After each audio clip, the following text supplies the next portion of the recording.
Welcome to our in-depth discussion. The source material we are examining today is quite special. The recorded teachings of a master to his disciple. The content directly challenges a question we've likely all pondered. If one wished to embark on the path to awakening, or even Buddhahood, what is the essential first step?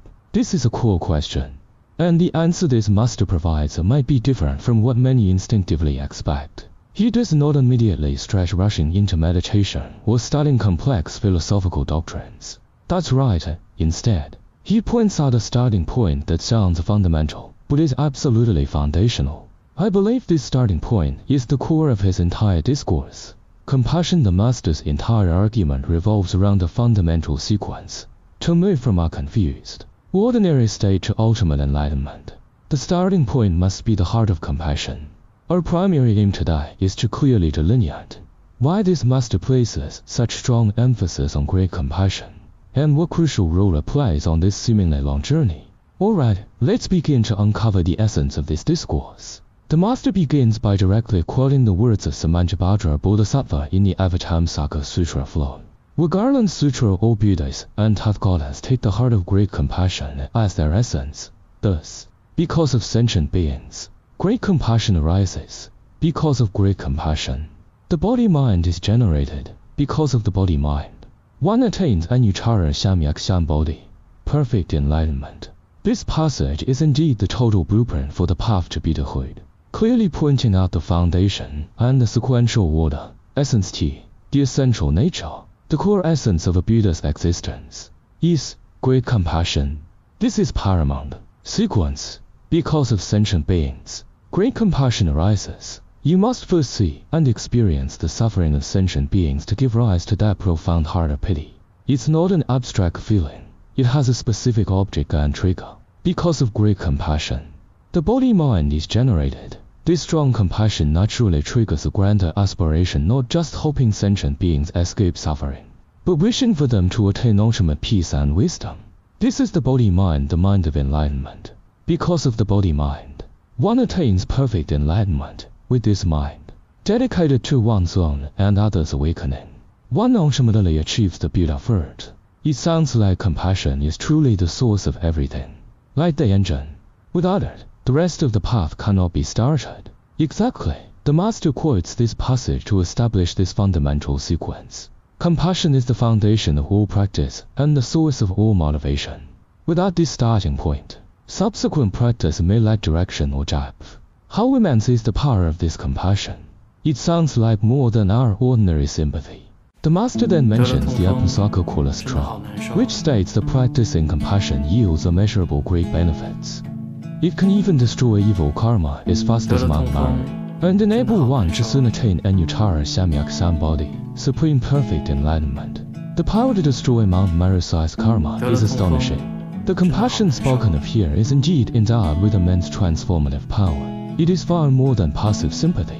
It is a determination and an active force guided by wisdom, seeking to actively remove the suffering of sentient beings. Furthermore, it is a very potent catalyst for rapidly achieving the Buddha's most perfect wisdom. This explains why the Master later says that the 6 prompts, giving, discipline, patience, effort, concentration, wisdom, are all born from the heart of compassion. If compassion is lacking as the foundation, these 6 practices may become distorted or simply fail to grow. Compassion is the fundamental driving force and the correct steering wheel for these 6 prompts. It is the soil that nourishes all good practices. A very interesting point follows. When the disciple asks the master whether his teaching belongs to Chenzen, Pure Land, or esoteric Buddhism, the master directly rejects these labels. He states, this is the Buddha sect for all, the Dharma gate for becoming a Buddha, and specifically stresses that compassion is the gate to anuttara samyak sambodhi. This dialogue is crucial, showing the master's focus on the most essential methodology that transcends all sectarian labels. He is pointing out the common entryway that all true paths to enlightenment must pass through. That is, regardless of which school you practice. If your heart lacks the compassion to alleviate suffering, you have not yet entered the gate of the enlightenment building. It is necessary to return to the root, emphasizing that no matter what you practice, you cannot lack compassion, the sole gateway to the Buddha way. Understood. He is emphasizing the common foundation. The master then quotes a beautiful simile from the lotus straw. To preach the straw, one must first enter the tough goddess room, put on the tough goddess robe, and sit on the tough goddess seat. The tough goddess room, the heart of great compassion for all sentient beings, the internal foundation. The tough goddess robe, the heart of gentleness and patience. The tough goddess seat, the emptiness of all phenomena. The wisdom foundation, the profound realization of the non-existence of permanent self-entity. These three together outline a complete picture of the enlightened being. Compassion as the core driving force, gentleness and patience as the external behavior, and the wisdom of emptiness as the fundamental view. The master's explanation of patience here is also profound. He says that recognizing one's past mistakes the cause, and the resulting negative consequences the effect, and feeling a sense of shame for this state to be able to recognize this as patience. This shifts the focus to internal self-reflection. He stresses that you must deeply recognize that your current suffering stems from your own past ignorance and wrong actions. The deep sense of shame that arises is remorse for your past actions, combined with a strong resolve not to repeat the same mistakes. This sense of shame thus becomes a driving force for awakening. To calmly face the reality that has caused this, to know that cause and effect are infallible, and to resolve to change this is an extremely important, deep-level form of patience. The master states that since mere talk is useless, the hardest part is practice. How do we cultivate this genuine compassionate heart? This is the highlight, practical application. The key is how to find the key to open the gate of compassion. The master quotes a long passage, listing dozens of states of sentient beings that we should observe and contemplate. The purpose is to help us trigger and cultivate that compassionate heart through observation. The core method is to profoundly see the suffering and delusion of all sentient beings. It must be a deep, repeated observation and experience of their difficulties and confusion. The long list of situations for contemplation includes observing beings sinking in the great sea of suffering and transmigration, tossed about in samsara, being lost on the right path, having no guide, the vivid image of lying in the mud of the five desires and being unable to escape, trapped in the mire of sensual desires, wealth, sex, fame, food, sleep, perhaps even finding pleasure in the indulgence. Contradictory and ironic situations, being in the sea of suffering yet generating the thought of pleasure within it, knowing that evil acts bring suffering, yet remaining happy in committing them. Craving the five desires like a thirsty person drinking salt water, the more they pursue, the emptier they become. Deeper forms of delusion, wanting happiness, but failing to plant the causes for happiness. Instead, desperately doing things that lead to suffering and creating evil karma. Fearing suffering, but constantly creating its sources. The master's intention is clear. He hopes that through such comprehensive, repeated observation and contemplation of the common predicament, we can profoundly experience the helplessness of sentient beings. When this experience is deep enough, the heart that wants to help them remove suffering, the heart of compassion, can naturally and genuinely arise from the bottom of our hearts. It is built upon the profound observation of reality.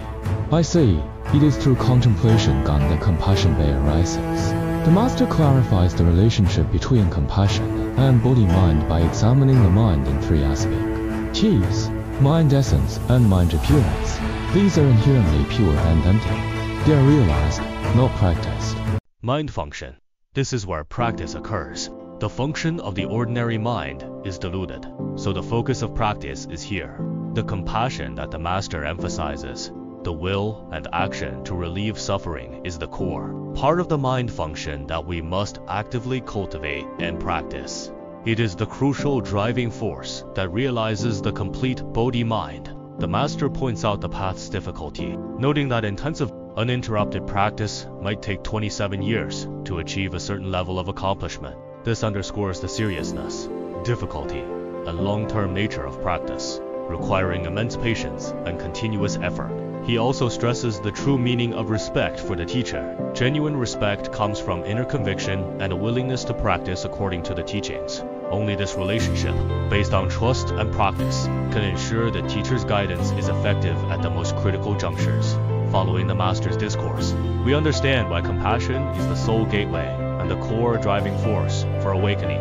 The most essential takeaway is that the resolve and action to remove all suffering from sentient beings' great compassion is the indispensable starting point, the only portal, and the engine that runs throughout the entire journey to ultimate enlightenment. The Master's teaching is direct. He shows us that compassion is not an abstract concept, but a spiritual power that must be cultivated through wisdom, profound observation of suffering, and continuous practice in daily life. The Master taught us to observe beings lying in the mud of the 5 desires and unable to escape, trapped in the pursuit of wealth, sex, fame, food, sleep, etc. I invite you to observe, in your own experience, or the world around you, what people, events, or things feel like a mud of the 5 desires that causes deep entanglement and struggle. Try using the Master's method to deeply observe and contemplate these phenomena, feeling the underlying suffering and helplessness. Perhaps this observation and reflection can spark a flicker of compassion in Yue's desire to free yourself and, further, to help others escape suffering.